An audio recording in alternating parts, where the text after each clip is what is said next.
One Lewistown, Missouri family is lucky to be alive after 2 trees fell on their house. One tree crushed the house with a dad and 4 kids, aged 7, 10, and 14 were inside.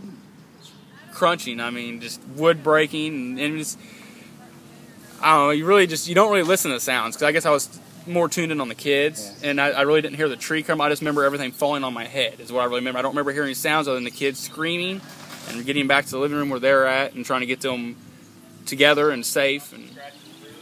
Jeff Smith tracked the storm on TV, and once the wind picked up and one tree fell, he gathered his kids together in the living room. He left to find a mattress to cover the windows to protect his family from flying glass.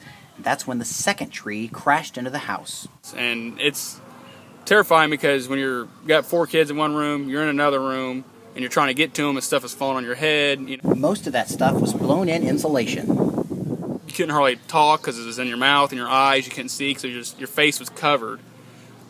And the kids were laying on the floor. The 3 girls laying on the floor, and they were just buried. I mean, they were just buried in it. And the boy was on the couch, and we just all got covered in insulation. And finally, we got all gathered up, and I got all the kids gathered up and put them underneath the dinner table because that was still sturdy, and nothing was in that part of it yet. And I got to look around the house to make sure it was safe to leave. Smith did have to pull one of his daughters out from under some lumber that fell. Thankfully, no one was hurt too badly. He called a neighbor with a basement to see if his family could take shelter there. Went to go open the back door, and it took us about 3 times to get out because we didn't really want to go. Because he opened it up, and it was just wind was blowing, raining.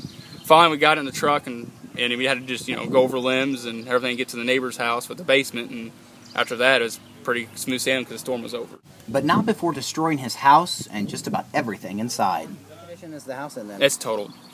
It's as you can see, the ceiling, the roof is now the ceiling. The ceiling is now kind of in the hallways, and it's just the whole house has been, walls are buckled out, and it's just trash. 3, 2, 1.